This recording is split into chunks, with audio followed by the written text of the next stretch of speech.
इसी पर बात कर रहे हैं कि लोग ये समझ पाए कि वैक्सीनेशन का प्रोसेस किस तरह से उनके लिए होने वाला है। एक महत्वपूर्ण सवाल ये मैं आपसे पूछना चाहती हूँ कि बहुत सारे ऐसे लोग हैं जो टेक्नोलॉजी फ्रेंडली नहीं है, तो क्या वो अस्पताल पहुंचकर अपना रजिस्ट्रेशन करवा सकते हैं? बिल्कुल, मैं आपको यही बताना चाह रही थी कि देखिए, इसमें आप जाकर रजिस्ट्रेशन नहीं करा सकते हैं। इसके लिए आपको ऑनलाइन ही रजिस्ट्रेशन कराना होगा। बहुत सारे ऐसे लोग हैं जिनके पास कॉल्स भी आ रहे हैं कि आप वैक्सीन लगवा लें और रजिस्टर्ड करें अपने आप को। तो प्रक्रिया लगातार जो है मंत्रालय की तरफ से भी और जो है वो बताया जा रहा है कि किस तरीके से आपको रजिस्टर्ड करना है।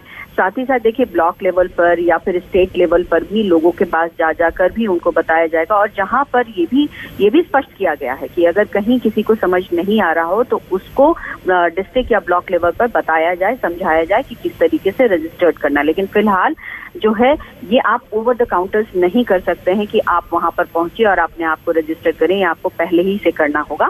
बेशक अगर इसमें दिक्कतें आती हैं तो एडमिनिस्ट्रेशन या फिर मंत्रालय उस हिसाब से चीजों को बदलाव कर सकता है, लेकिन फिलहाल इस तरीके की चीजें बिल्कुल भी नहीं है। कोविन ऐप 2 यहाँ स्पष्ट है, कोविन ऐप 2 का लॉन्च किया गया है। उसी ऐप पर जाकर आपको अपने आप को रजिस्टर्ड करना होगा और उसके बाद जो भी ओटीपी आएगी उस ओटीपी को आपको डालकर रजिस्ट्रेशन नंबर लेना होगा। और अस्पताल में पहुंचने के बाद आपको लाइसेंस है या फिर आधार कार्ड है, ये दोनों में से जो भी पहचान पत्र आपकी है वो आपको दिखाकर वहां पर वैक्सीन लेना होगा। प्रक्रिया देखिए यहाँ पर वही है जो पहले प्रक्रिया अपनाई जा रही थी, सिर्फ और सिर्फ अंतर यही है कि 60+ और 45+ विद कोमॉर्बिडिटीज, तो इन लोगों को अब वैक्सीनेशन दिया जाएगा। लेकिन साथ ही साथ ये भी होगा कि जो अभी भी हेल्थ वर्कर्स या फ्रंट लाइन वर्कर्स जो अभी तक नहीं वैक्सीन ले पाए हैं या फिर उनमें देरी हो रही है, वो भी साथ साथ चलते रहेंगे ताकि जल्दी से जल्दी मैक्सिमम पॉपुलेशन में वैक्सीन दे दिया जाए। क्योंकि एक्चुअली में देखा जाए तो सरकार की यही सबसे बड़ी चिंता है, क्योंकि अभी जिस तरीके से 8 राज्यों में कोरोना वायरस दोबारा से अटैक कर रहा है और जिस तरीके से लगातार हम देख रहे हैं कि एक सर्ज है, तो जब तक ये पॉपुलेशन में वैक्सीन नहीं लगेगा तब तक इसको ब्रेक करना या इस चेन को तोड़ना बहुत मुश्किल है। बिल्कुल, दायरा बढ़े इसलिए निजी अस्पतालों को भी शामिल किया गया। पल्लवी, ये भी बताइए जरा यहाँ पर कि क्या जो वैक्सीन है उसके लिए भी कोई चॉइस दी जाएगी? ऐसी कोई सुविधा नजर आती है क्या कि चॉइस से आम जनता डिसाइड कर पाए कि उन्हें कौन सी वैक्सीन लेनी है? जी देखिए, इसको लेकर सबसे पहले ही ये सवाल किया गया था कि क्या किसी को चॉइस मिलेगी, तो सरकार की तरफ से साफ बयान था कि इस वक्त चॉइस की स्थिति में नहीं है और अभी विश्व में भी अगर देखा जाए तो चॉइस नहीं मिल रहा है। जैसी अवेलेबिलिटी है उस तरीके से ही वैक्सीन मिल रहा है।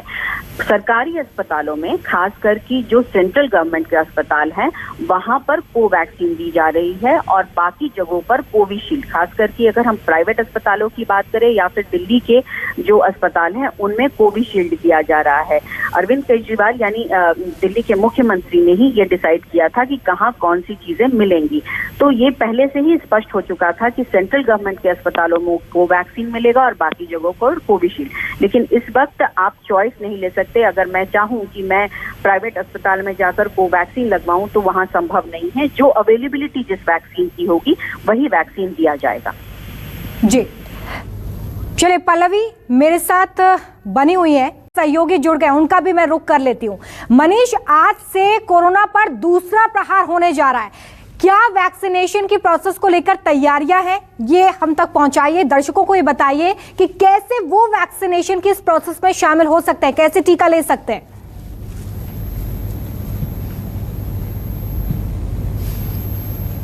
मनीष, आप तक आवाज पहुंच रही है?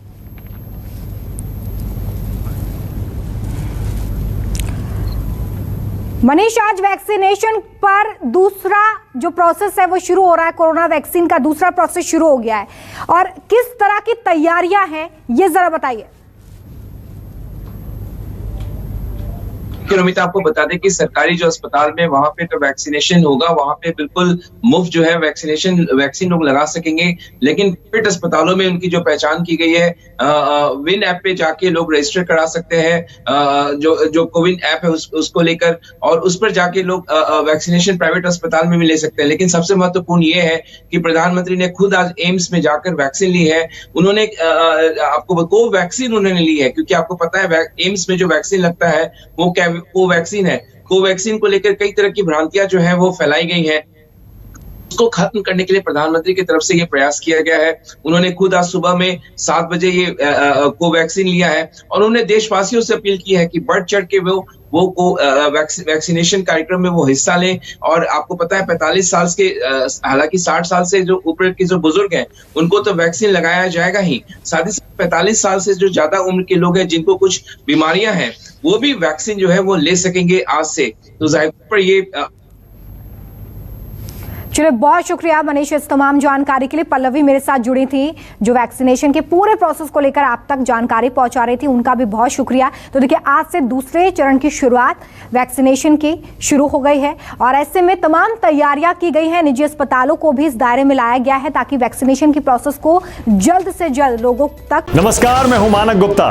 अगर आपको हमारा ये वीडियो पसंद आया हो तो इसे लाइक और शेयर जरूर करें, और हाँ, हमें सब्सक्राइब और फॉलो करना ना भूलें ताकि आप देश और दुनिया की कोई खबर मिस ना करें। चाहे कोई ब्रेकिंग न्यूज हो या कोरोना वायरस से जुड़ी कोई भी अपडेट, पॉलिटिक्स हो या आपकी जेब से जुड़ी कोई खबर, इलेक्शन की कोई न्यूज हो, कोई कंट्रोवर्सी हो या फिर कोई वायरल वीडियो, सब कुछ मिलेगा News 24 पर। तो जुड़े रहिए हमारे साथ और देखते रहिए News 24।